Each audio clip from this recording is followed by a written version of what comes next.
भागवत जी का पहला श्लोक, जन्माद्यस्य यतोन वयाद इतरतश्चार्थे स्वविज्ञ स्वराट।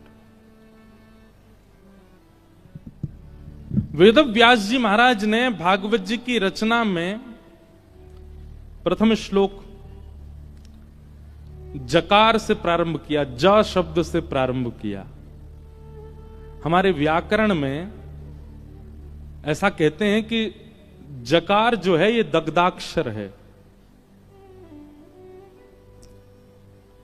संस्कृत के विद्वान यदि किसी शुभ स्तुति का प्रारंभ करते हैं तो ज शब्द पहले नहीं बोलते,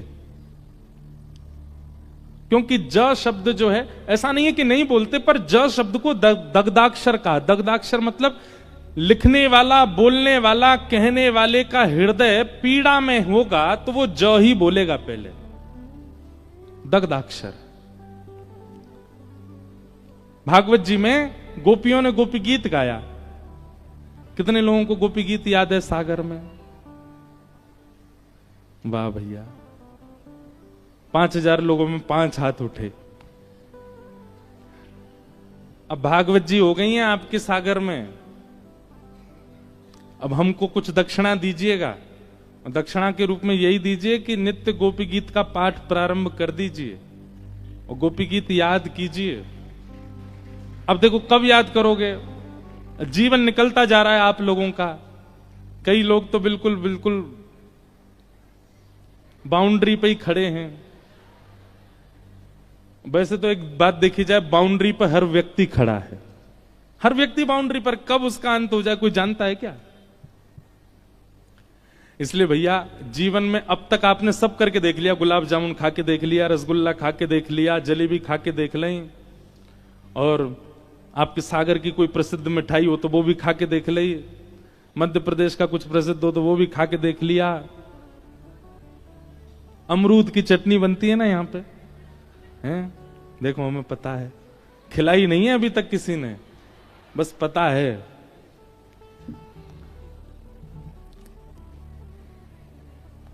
हम आए हैं दमोह, दमोह में कथा हुई थी कुछ वर्ष पहले। वो आयोजक भी आए हैं आज बेचारे कथा में, जो दमोह में कथा कराए थे।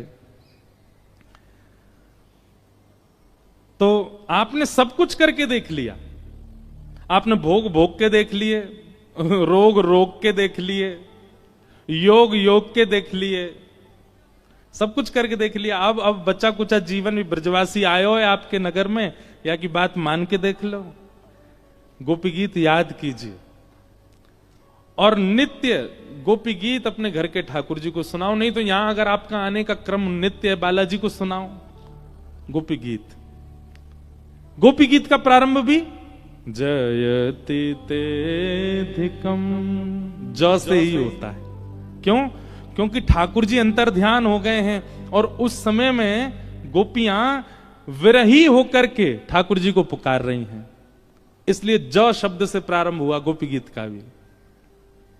श्रीमद् भागवत जी का प्रारंभ ज शब्द से हुआ, जन्माद्यस्य यतोन। और तो सुनो, हम सबका प्रारंभ जा शब्द से हुआ। जन्म, हम सबका भी जन्म हुआ है, इसका मतलब हम सब भी कहीं ना कहीं दग्ध हृदय वाले, हम सब भी पीड़ित हैं।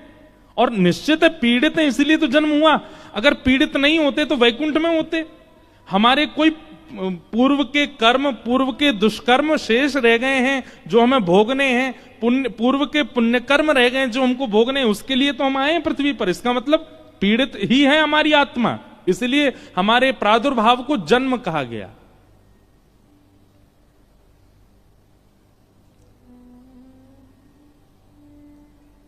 तो ज शब्द से प्रारंभ संस्कृत के रूप में तब किया जाता है जब हृदय पीड़ा में हो। भागवत जी का प्रारंभ जकार से हुआ, हमारा प्रारंभ जकार से हुआ, गोपी गीत का प्रारंभ जकार से हुआ। हमारे वृंदावन में जाके पूरी दुनिया भी जकार ही कहती है, जय जय श्री राधे, सब जय ज से ही प्रारंभ करते हैं। इसीलिए पीड़ित है हृदय हमारा, और हम नहीं जानते होंगे, हमारी आत्मा जानती है।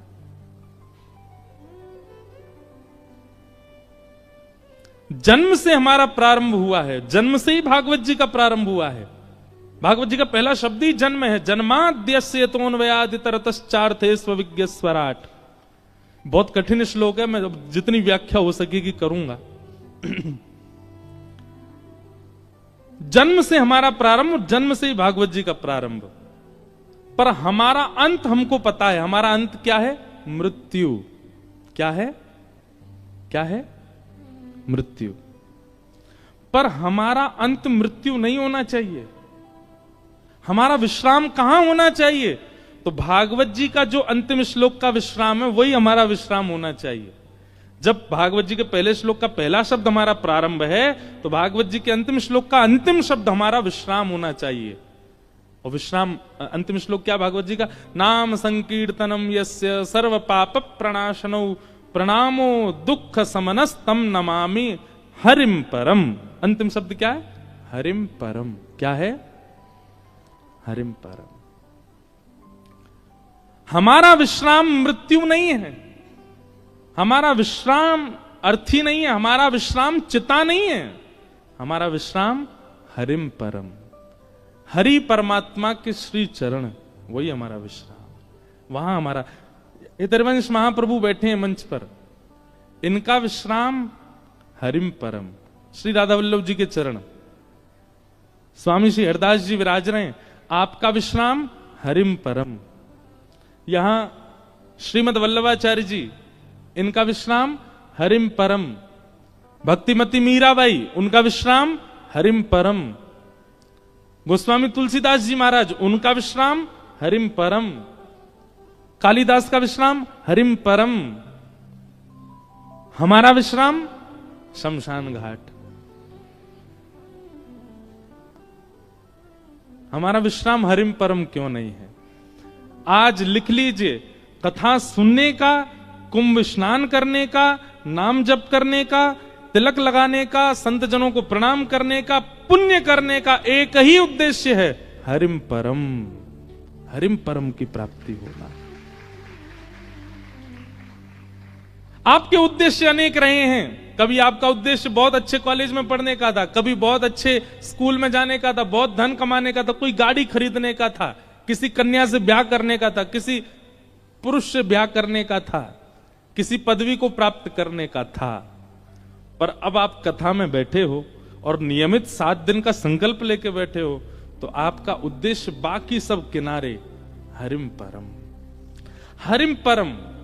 और उस हरिम परम को प्राप्त करने के लिए जो जो आवे, चाहे उसके लिए मुझे अच्छी यूनिवर्सिटी में पढ़ना पड़े, अच्छे कॉलेज में जाना पड़े, खूब धन कमाना पड़े, अच्छा घर बनाना पड़े, पर सबके पीछे उद्देश्य क्या होना चाहिए? हरिम परम। यही कथा का उद्देश्य। आप विवाह भी इसी भाव से कर रहे हो कि पत्नी के सहित हरिम परम। बालक भी इसीलिए प्रकट हुए हैं घर में कि बालकों सहित हरिम परम। आप वकील भी इसीलिए बने हो, नेता भी इसीलिए बने हो, वाइस चांसलर भी इसीलिए बने हो, चार्टर्ड अकाउंटेंट भी इसीलिए बने हो कि हरिम परम, इसके माध्यम से भी, माध्यम सब बन जाएं पर उद्देश्य हरिम परम। आपको कुछ नहीं करना पड़ेगा, सब अपने आप, सब भक्ति में हो जाएगा। आपकी पढ़ाई भक्ति में हो जाएगी, आपकी इंजीनियरिंग भक्ति में हो जाएगी, आप नेता हैं, आपका नेता स्वरूप भक्ति में हो जाएगा, सब कुछ भक्ति में होता चला जाएगा। सब भक्ति में होने का मतलब सब पवित्र होता चला जाएगा। आपका विवाह पवित्र हो जाएगा, सब कुछ पवित्र हो जाएगा। उद्देश्य यदि श्यामा श्याम है तो, उद्देश्य यदि ठाकुर जी है तो, सबसे प्राप्त क्या करना है? ठाकुर जी को, हरिम परम।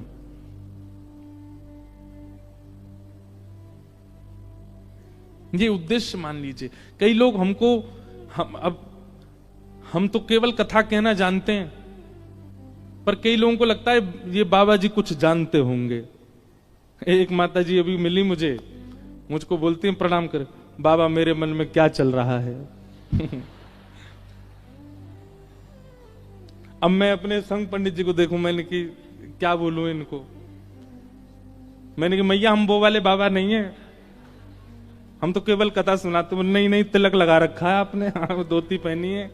अरे भैया, मैंने हमसे केवल कथा कहनी आती है और कुछ नहीं। नहीं नहीं, मेरे मन में क्या चल रहा है बताओ। फिर हमको 2-4 बातें तो पता ही हैं, वो सबके मन में होती हैं। मैंने कहा आप बहुत पीड़ा में हो, दुनिया आपके साथ अच्छा व्यवहार नहीं करती। आंखों से आंसू आने लगे मैया के, जय हो बाबा। अरे मैंने की मैया राधे श्याम जपो।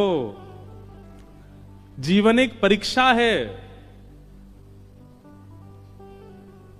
परीक्षा पत्र को देख करके घबराते तो सारे बालक हैं, पर जिसका अध्ययन, जिसका स्वाध्याय उचित होता है, तुरंत कलम उठा के लिखने लग जाता है, बढ़ता है आगे, सोचता है, विचार करता है, करने लगता है। और जिसका स्वाध्याय अच्छा नहीं है, वो इधर उधर ही देखता रहेगा, उसके में से देख लूं, यहां से देख लूं, वहां से। ठीक वैसे ही इस संसार में हमारी जो जीवन में आने वाली परिस्थितियां परीक्षा हैं।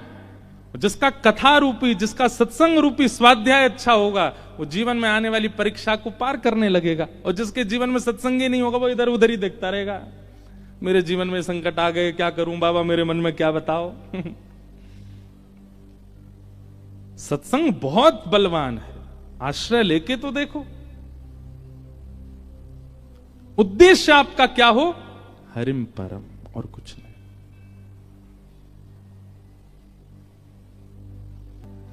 मेरे तो गिरधर ही गुणगान, मेरे तो गिरधर ही गुणगान। इस पद का अर्थ क्या है?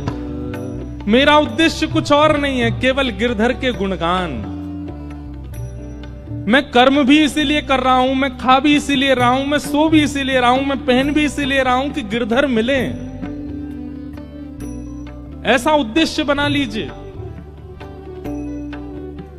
काम करते चलो, नाम जपते चलो, हर समय कृष्ण का ध्यान धरते चलो, मुरली वाले को मन से रिझाते चलो, कृष्ण गोविंद गोपाल। सुख में फूलो मती, दुख में भूलो मती, प्राण जाए मगर नाम भूलो मती, काम की वासना को मिटाते चलो, कृष्ण गोविंद गोपाल।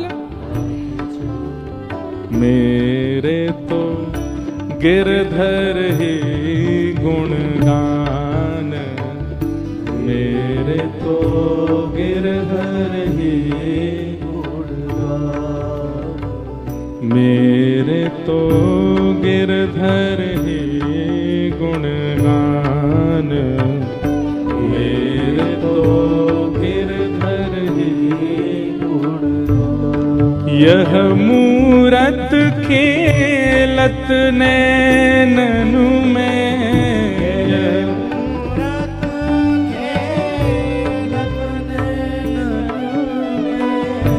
यह मूरत खेलत नैननु में,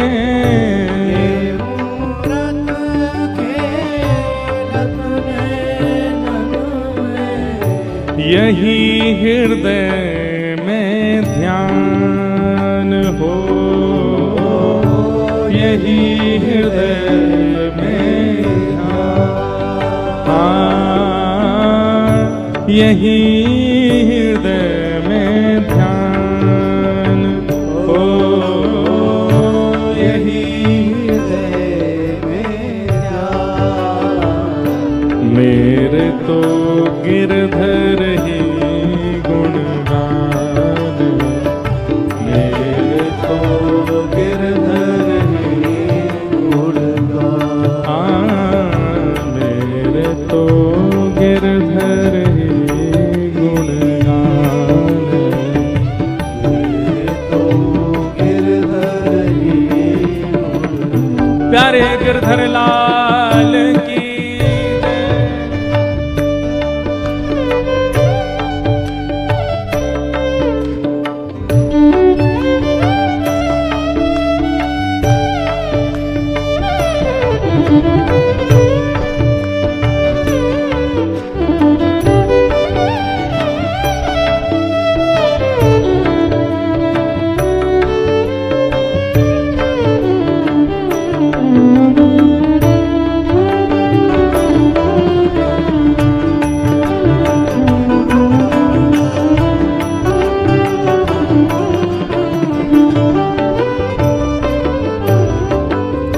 चरण रेणु चाहत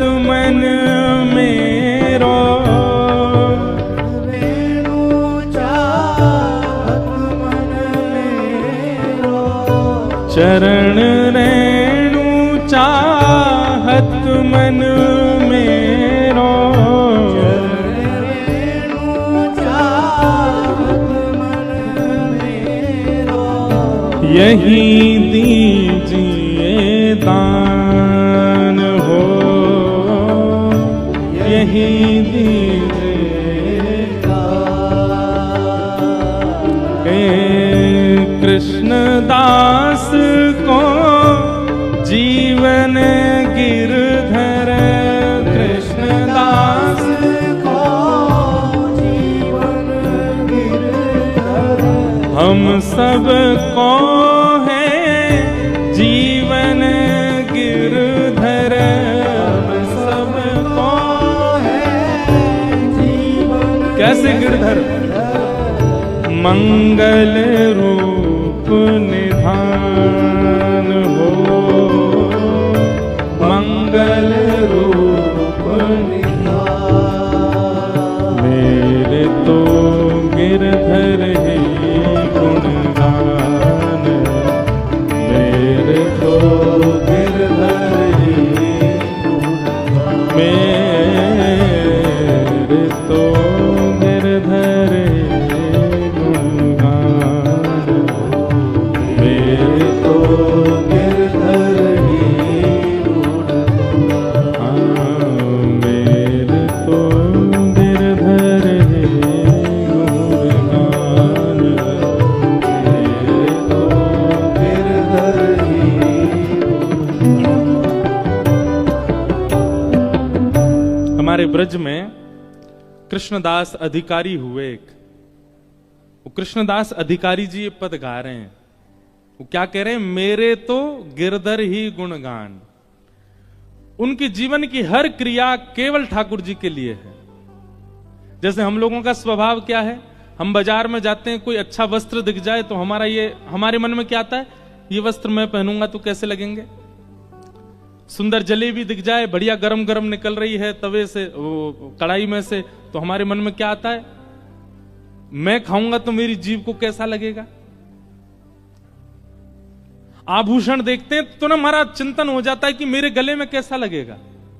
या फिर हम अपना विचार करते हैं या अपने परिवारी जनों का विचार करते हैं। पर जिसका जन्म हरिम परम गति की ओर चला जाता है, जिसके जीवन की गति केवल हरि परमात्मा होते हैं, वो आंखों के आगे दिखने वाली हर सुंदर वस्तु को ठाकुर जी से जोड़ देता है। ये वस्त्र ठाकुर जी पे कैसा लगेगा? ये पुष्प ठाकुर जी के सामने कैसा लगेगा? ये व्यंजन जो बन रहा है, ये ठाकुर जी की सेवा में कितना बढ़िया पधराया जा सकता है। ये व्यक्ति इतना अच्छा गा रहा है, ये हमारे ठाकुर जी की सेवा करने आ जाए। ये इतना अच्छा नृत्य कर रहे हैं, ये हमारे ठाकुर जी को नृत्य दिखाने आ जाए। मतलब अपने मन को कोई वस्तु प्रिय नहीं लगती, हर वस्तु ठाकुर जी की सेवा में पहुंच जाए, ऐसी भावना चित्त में आने लग जाना, इस बात का प्रमाण है कि आप हरिम प्रिय, हरिम परम इस पथ पर, भक्ति पथ पर चल चुके हो। अब आपको प्रिय नहीं लगती है कोई वस्तु, अपने ठाकुर जी के लिए विचार करते हो। और इसी उद्देश्य से कथा सुननी है कि हम हरिम परम हो जाए। आप विश्वास मानेंगे, आपसे ज्यादा आनंद में कोई नहीं होगा, आपसे ज्यादा प्रसन्न कोई नहीं होगा संसार में। हरिम परम।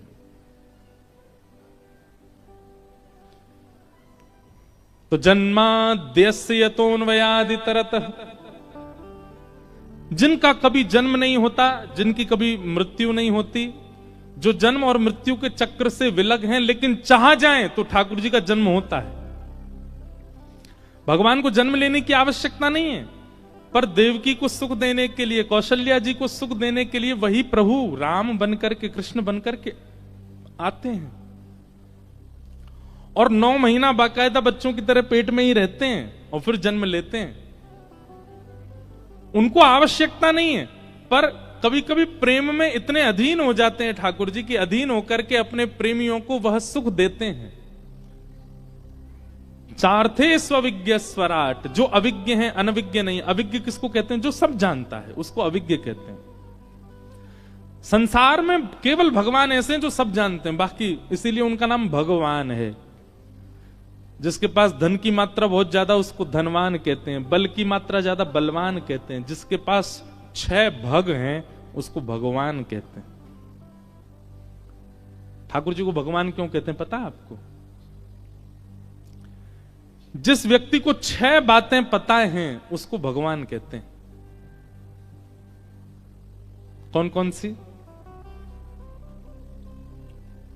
उत्पत्ति प्रलयम चैव भूतानाम अगति गति वेत्तिम विद्याम अविद्याम च सवाच्यो भगवान इति।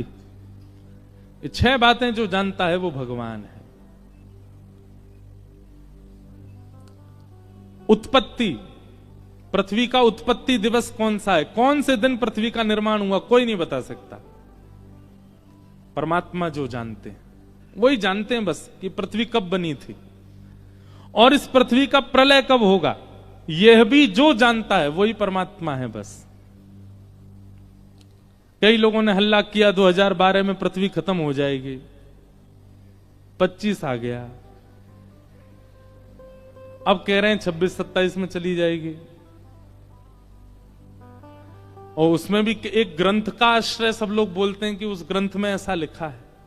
हम किसी ग्रंथ की, किसी किताब की निंदा नहीं कर रहे हैं, पर यह बात शास्त्र प्रमाण है कि पृथ्वी का प्रलय कब होगा ये दुनिया में सब प्रिडिक्ट करते रह जाएंगे, लेकिन किसी को पता नहीं चलेगा। इस प्रिडिक्शन में आपकी सारी विद्याएं फेल हो जाएंगी कि पृथ्वी का प्रलय कब होगा।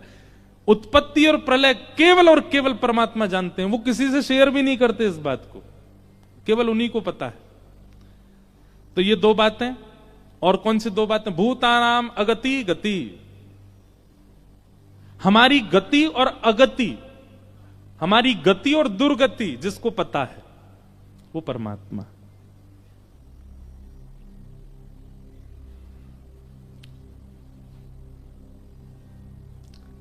किसी ने प्रेडिक्शन किया था हमसे, आप कभी भागवत के वक्ता नहीं बन पाओगे। 9 साल हो गए हमें कथा करते हुए।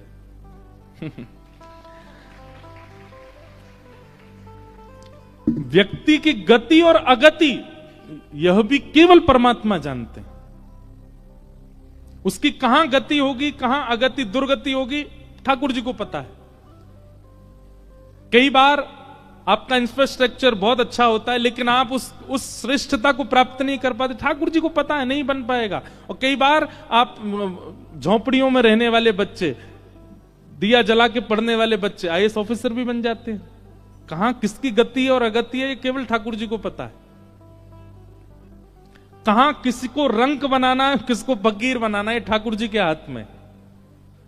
तो प्रलय और उत्पत्ति जो जानते हैं, गति और अगति जो जानते हैं, 4 हो गए। और विद्याम अविद्याम च, विद्या और अविद्या। विद्या कहते हैं ज्ञान को, अविद्या कहते हैं अज्ञान को। ज्ञान और अज्ञान के बीच में जो फर्क समझते हैं, जानते हैं क्या अज्ञान है क्या ज्ञान है, ये 6 भग से परिपूर्ण, थोड़े बहुत नहीं, परिपूर्ण 100% फुलफिल हैं जो इन 6 भगों से, उसको भगवान कहते हैं। हम सब में इन 6 के 2% होगा, 1% होगा, कहीं कहीं 0 भी होगा, पर इनसे परिपूर्ण जो है उनको भगवान कहते हैं। वो सब जानते हैं। तेने ब्रह्म हृदय आदि कवय, आदि कवि ब्रह्मा भी जिनके अधीन रहता है। मुह्यंति यत् सूर्य, बड़े बड़े देवता, इंद्रादि देवता भी जिनके आगे नतमस्तक बैठे रहते हैं। तेजो वारि मृदाम यथा विनिमयो, पृथ्वी जल अग्नि वायु आकाश जिनके अधीन हैं।